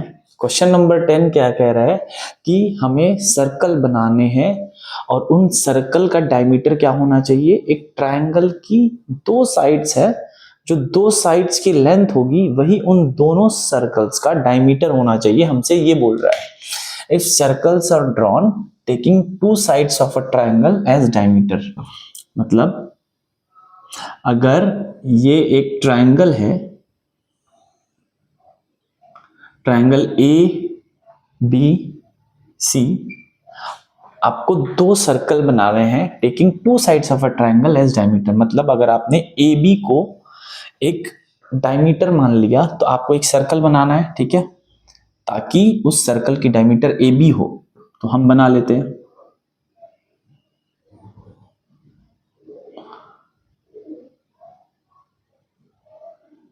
ठीक है, आपको रफ बनाना है, एकदम एग्जैक्ट बनाने की कोई जरूरत नहीं है, हमें केवल आइडिया चाहिए कि बनेगा कैसा। और फिर हमें एक और साइड लेनी है और इसको भी डायमीटर ट्रीट करते हुए एक सर्कल बनाना है, मतलब उस सर्कल, जो सर्कल हम बनाएंगे उसका डायमीटर एसी होना चाहिए। ठीक है, ऐसे बनाएंगे।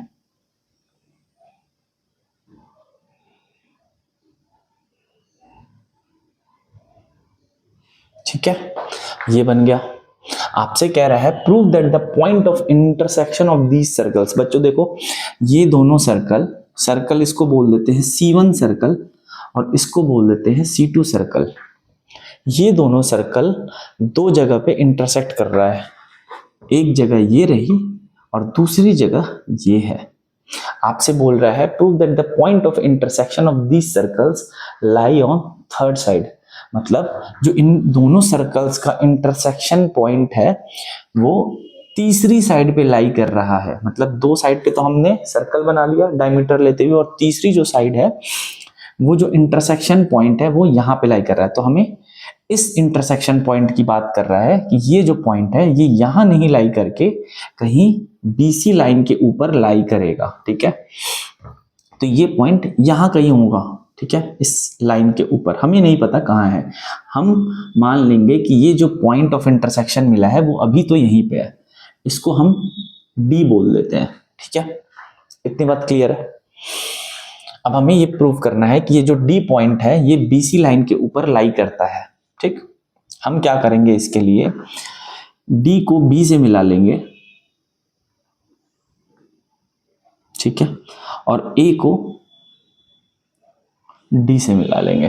ठीक है बच्चों, बार बार हम लोग पढ़ रहे हैं कि angle in a semi circle 90 degree होता है, कि अगर आपके पास एक सेमी सर्कल दिया हुआ है तो ये जो एंगल होगा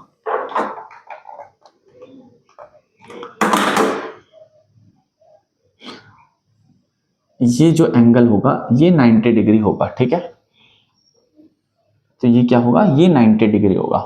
ये पॉइंट कहीं भी हो सकता है इस सर्कल के ऊपर, ये डायमीटर होना चाहिए, बस शर्त इतनी सी है। ठीक है, अगर ये सर्कल है और ये डायमीटर है तो ये आपका एक सेमी सर्कल है, ये भी आपका एक सेमी सर्कल है। तो आप कहीं भी इधर ले लो पॉइंट, कहीं भी इधर ले लो पॉइंट। सपोज कि आपने एक पॉइंट यहां ले लिया तो ये भी 90 है, और आपने सपोज किया कहीं भी पॉइंट ले लिया, उससे कोई फर्क नहीं पड़ेगा। और अगर ये डायमीटर है, सपोज करो ये डायमीटर मतलब ये सेंटर है, ठीक है, तो ये एंगल हो जाएगा 90 डिग्री। बस इतनी सी बात याद करनी है कि एंगल इन सेमी सर्कल वो होता है 90 डिग्री के बराबर। ठीक है, तो बच्चों यहां देखो, हमें पता है कि AB हमारे सर्कल C1 का डायमीटर है। ठीक है, तो ये D पॉइंट जो है ये इसी सर्कल C1 के ऊपर लाई कर रहा है, इसका मतलब ये एंगल ADB ये हो जाएगा 90 डिग्री, तब ये एंगल हो जाएगा 90 डिग्री। ठीक है, because angle in semi circle is 90 degree. अब आपको ज़्यादा अगर पढ़ना है इसके बारे में कि ये कैसे हो जाता है, तो आप थ्योरम 7 के बाद ये प्रूव होता है कि ये कैसे 90 डिग्री होता है। आप चाहो तो मेरे वीडियो में जाके मैंने लेक्चर बनाया है इस पूरे सर्कल चैप्टर के ऊपर, और वहाँ मैंने डिटेल में सारे थ्योरम्स एक्सप्लेन किया है, तो वहाँ जाके भी देख सकते हो। बट अभी फिलहाल के लिए इतना समझो कि angle in a semi circle is 90 degree. तो बच्चों एंगल ए डी बी की वैल्यू हो गई 90 डिग्री। बच्चों वैसे ही हम क्या करेंगे, हम इस डी पॉइंट को इस सी से भी मिला सकते हैं, ठीक है। अब देखो सर्कल C2 के लिए ये है AC, डायमीटर, एक डायमीटर है, ठीक है, क्योंकि हमने सर्कल C2 ऐसा बनाया है ताकि AC इसकी डायमीटर वो क्वेश्चन में दे रखा है, इसीलिए हमने ऐसा सर्कल बनाया है। और हमने A को D से मिला दिया और D को C से मिला दिया, हमारे पास एक एंगल बन रहा है, ये एंगल, और ये होगा 90 डिग्री। ये क्यों 90 डिग्री होगा, ये एंगल है ADC, तो ये वाला एंगल हो जाएगा 90 डिग्री, ठीक है। ये तो सर्कल है, ये तो सर्कल का पार्ट है, ये तो C1 है, ठीक है, इसकी बात नहीं है। हम ADC की, AC क्या है, डायमीटर है, D क्या है, इस सर्कल C2 पे एक पॉइंट है, ठीक है। तो एंगल ADC सिमिलरली हम कह सकते हैं एंगल ADC क्या हो जाएगा, ये हो जाएगा 90 डिग्री, ठीक है। इतनी बात क्लियर है, ठीक है। इसको हटा देते हैं, इसको हटा देते हैं। बच्चों देखो अब आपके पास एक पॉइंट है A, ये पॉइंट है B, ये पॉइंट है यहां पे C कहीं, और यहां पे कहीं है D, ठीक है, ये है D। आपने A को मिलाया D से, D को मिलाया B से, इसको मिलाया, D को मिलाया C से,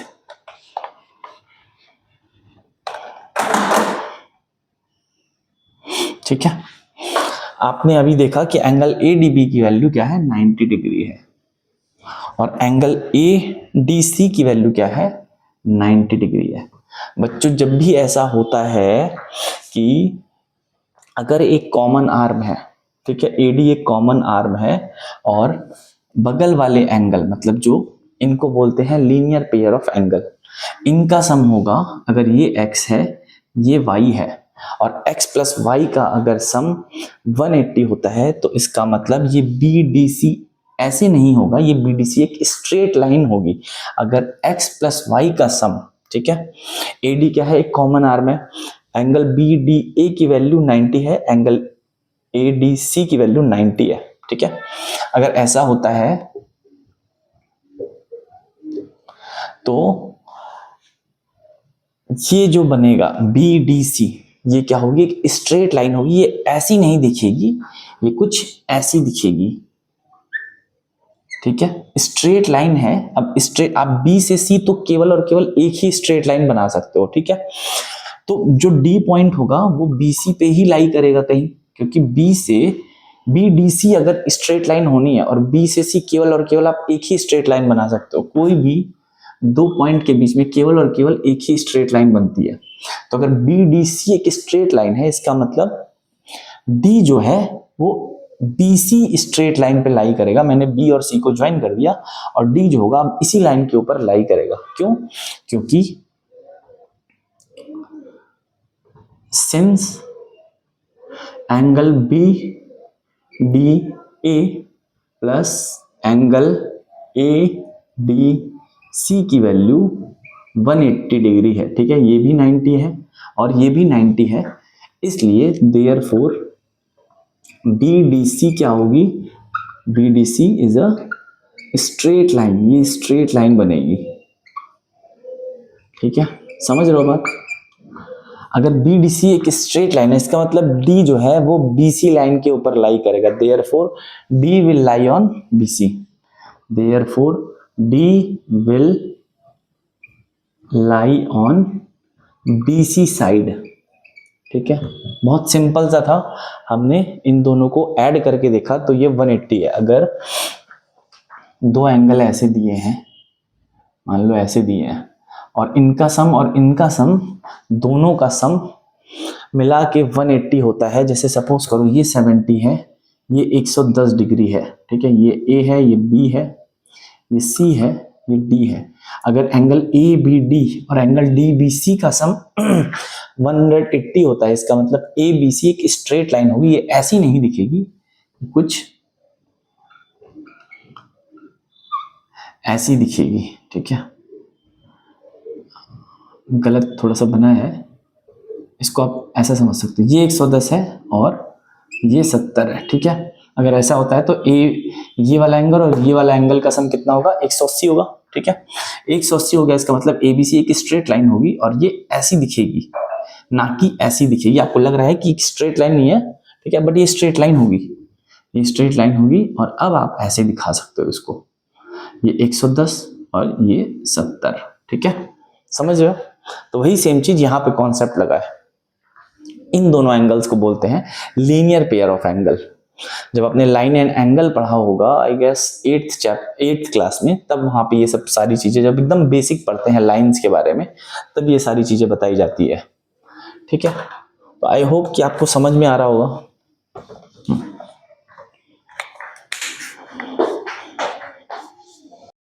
बच्चों जल्दी से क्वेश्चन नंबर 11 देख लेते हैं, बड़ा सिंपल सा है, ठीक है। इसमें कह रहा है कि एबीसी और एडीसी दो राइट ट्राइंगल है जिसमें कॉमन हाइपोटेन्यूज है एसी, ठीक है।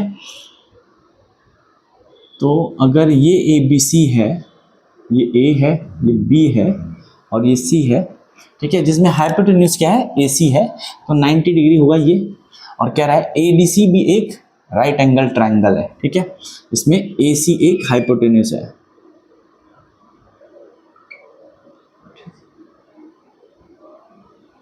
ये डी है। अगर AC हाइपोटेन्यूज है तो ये वाला एंगल 90 डिग्री होगा। हमसे पूछ रहा है प्रूव करो एंगल CAD, मतलब ये एंगल बराबर है किसके, इस एंगल के। मतलब अगर ये X है और ये Y है तो प्रूफ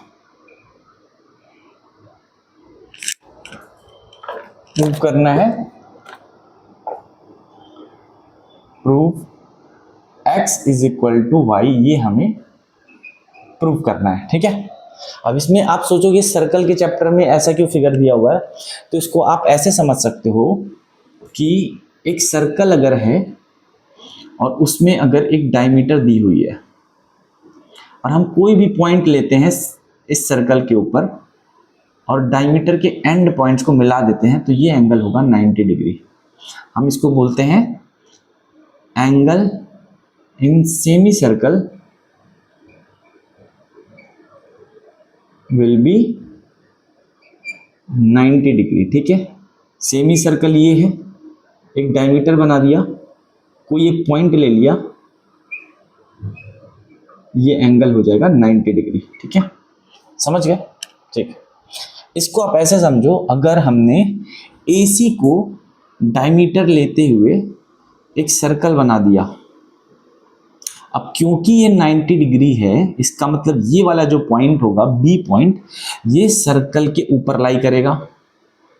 और वैसे ही D जो पॉइंट है, क्योंकि ये वाला एंगल 90 है, इसलिए ये वाला जो पॉइंट है D, ये भी सर्कल के ऊपर ही लाई करेगा। अब देखो आपको समझ में आ रहा होगा, AC जो है डायमीटर है और आपने एक पॉइंट ले लिया इस सर्कल के ऊपर, तो ये एंगल ABC हो गया 90 डिग्री, और AC एक डायमीटर है तो एंगल ADC हो गया, ये भी हो गया 90 डिग्री, ठीक है। हमने एक सर्कल बना दिया। अब आपको बड़े अच्छे से समझ में आएगा कि हमें प्रूफ क्या करना है। हमें प्रूफ करना है angle CAD is equal to angle CBD। बच्चों थ्योरम 8 याद करो। थ्योरम 8 क्या कहता है, angles in the same segment are equal, ठीक है,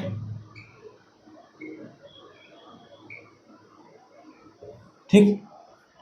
ये बात तो क्लियर हो गई, इसको हटा देते हैं। मान लिया कि हमने ये वाला सर्कल बनाया, सेम सर्कल बनाया, और हमने पॉइंट्स ले लिए C और D, ठीक है।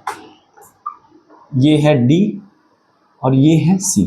हमने D को C से मिला दिया, बच्चों हमारे पास दो सेगमेंट बनेंगे, कौन कौन से, ये वाला सेगमेंट इसको बोलेंगे माइनर सेगमेंट क्योंकि ये छोटा टुकड़ा है, और इस वाले पार्ट को बोलेंगे मेजर सेगमेंट। ठीक है, इसको बोलेंगे मेजर सेगमेंट, ये हो गया माइनर सेगमेंट। बच्चों थ्योरम 8 यही कहता है कि अगर आप दो पॉइंट्स ले लो सेम सेगमेंट में, वो पॉइंट्स कहाँ लेने हैं आपको, सर्कल के ऊपर लेने हैं बट सेम सेगमेंट में लेने हैं। तो सपोज करो आपने दो पॉइंट्स ले लिए यहाँ और यहाँ, और इस पॉइंट को कॉर्ड के एंड पॉइंट से मिला दिया। ठीक है, एक एंगल बनाइए, और इस पॉइंट को कॉर्ड के इन दोनों पॉइंट से मिला दिया, तो ये बना ये कहता है कि ये वाला एंगल और ये वाला एंगल इक्वल होगा। ठीक है बच्चों, यहाँ पे देखो CD जो है सेम है, CD ये पॉइंट है B और ये पॉइंट है A, एंगल CBD की वैल्यू हो गई एंगल CAD के बराबर। तो ये CBD है और ये है CAD। इसका मतलब यहाँ से प्रूव हो जाएगा हमारे पास, देयरफॉर एंगल CBD की वैल्यू एंगल CAD के बराबर हो जाएगी because of theorem 8।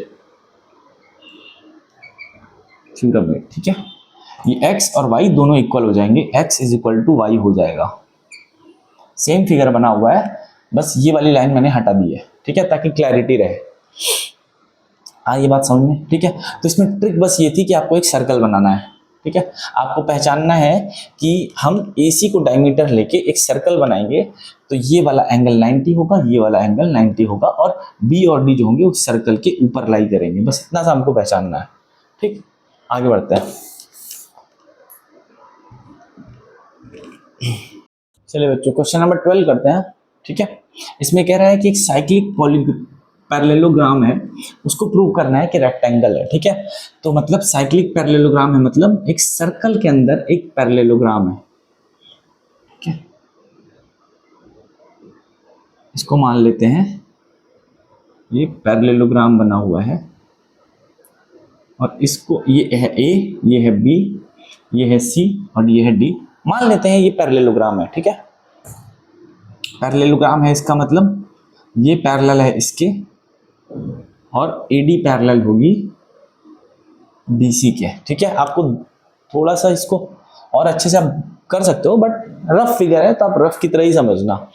AD parallel है BC की, यही होता है पैरेललोग्राम। ठीक है, पैरेललोग्राम में हमें पता होता है कि ऑपोजिट साइड्स इक्वल होती है। ठीक है, इन अ पैरेललोग्राम, ये दिया हुआ है ऑलरेडी कि ये पैरेललोग्राम है। In a parallelogram opposite sides are equal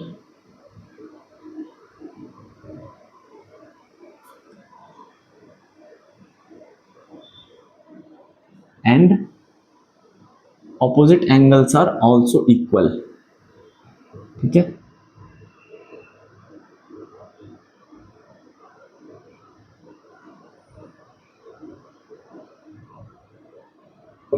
हम ये नहीं प्रूव करेंगे कि ये कैसे इक्वल होता है। ठीक है, क्योंकि ये पैरेललोग्राम की प्रॉपर्टी है, वी विल अज्यूम कि हमें पैरेललोग्राम हमें पता है क्योंकि ऑलरेडी दिया हुआ है ये पैरेललोग्राम है। ठीक है, तो हम डिटेल में नहीं जाएंगे कि ऑपोजिट साइड्स कैसे इक्वल हो गई, क्योंकि वो तो पैरेललोग्राम की प्रॉपर्टी होती है।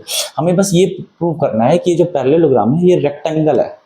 तो बच्चों, किसी चीज को, किसी क्वाड्रिलेटरल को रेक्टेंगल होने के लिए ऑपोजिट साइड्स इक्वल होनी चाहिए और सारे एंगल्स इक्वल होने चाहिए। तो हमें यहां से तो पता चल गया कि पैरेललोग्राम है, इसका मतलब ऑपोजिट साइड्स इक्वल होगी। AB is equal to CD। ठीक है, AD is equal to BC। क्यों? Because ABCD is parallelogram. आप इसको पैरेललोग्राम को ऐसे भी लिख सकते हो। ठीक है, अब हमें ये प्रूव करना है कि ये एंगल, ये एंगल, ये एंगल, ये एंगल सब 90 डिग्री है, क्योंकि रेक्टेंगल हमें प्रूव करना है। बच्चों मान लेते हैं ये x है, ठीक है, ये y है, ये z है और ये a है। ठीक है, x, y, z और a। बच्चों हमें ये भी पता है कि पैरेललोग्राम में तो ऑपोजिट एंगल्स भी इक्वल होते हैं। इसका मतलब एंगल DAB की वैल्यू कितनी होगी, एंगल BCD के बराबर, मतलब x की वैल्यू हो जाएगी z या z की वैल्यू बोल लो x, ठीक है। और एंगल A की वैल्यू है y के बराबर और y की वैल्यू बोल लो या तो A है, ठीक है। तो इसको और अच्छे से हम क्या कर सकते हैं, क्योंकि ये पैरेललोग्राम ऑलरेडी दिया हुआ है, पैरेललोग्राम की प्रॉपर्टी हमें पता है कि ऑपोजिट एंगल्स इक्वल होते हैं, तो हम ये मान लेंगे अगर ये x है तो ये भी x है, और अगर ये y है तो ये भी y होगी, ठीक है। क्योंकि पैरेललोग्राम में हम ये बोलेंगे एंगल डी ए बी की value is equal to angle D C B के बराबर, और एंगल ए डी सी की वैल्यू वो बराबर हो जाएगी एंगल ए बी सी के बराबर। ये दोनों है x, ये दोनों है y, because same reason A B C D क्या है, एक पैरेललोग्राम है, ठीक है। बच्चों एक चीज हमें और पता है, अगर ए बी सी डी एक साइक्लिक क्वाड्रिलेटरल होता है, बच्चों ये देखो साइक्लिक क्वाड्रिलेटरल है ना, ऐसा क्वाड्रिलेटरल जिसकी सारी वर्टिसेस एक सर्कल के ऊपर लाई करती हो, उसको हम बोलते हैं साइक्लिक क्वाड्रिलेटरल। और थ्योरम नंबर 10 ने कहा है कि एक साइक्लिक क्वाड्रिलेटरल में ऑपोजिट एंगल्स जो होते हैं उनका सम 180 होता है। इसका मतलब x plus X is equal to 180 degree, theorem 10, ठीक है। यहां से हमारे पास 2x की वैल्यू आ गई 180, x की वैल्यू आ गई 90 डिग्री, ठीक है। वैसे ही y प्लस वाई का सम भी क्या होगा, 180 होगा, बिकॉज थ्योरम 10 कहता है कि opposite angles in a cyclic quadrilateral is equal to 180 degree, theorem 10। यहां से हमारे पास y की वैल्यू 90 डिग्री आ जाएगी।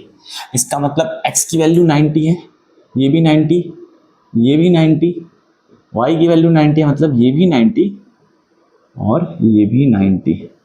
तो हमें सारी चीजें पता चल गई। हमें A B is equal to C D पता चल गया क्योंकि पैरेललोग्राम है, ए डी की वैल्यू बी सी के बराबर पता चल गई, और x की वैल्यू 90 डिग्री और y की वैल्यू 90 डिग्री, ये हमें पता चल गया। हमें यही प्रूव करना है।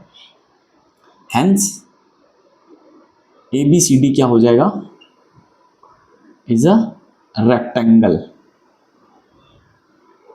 ठीक है। आ गई बात समझ में, ठीक, ठीक है।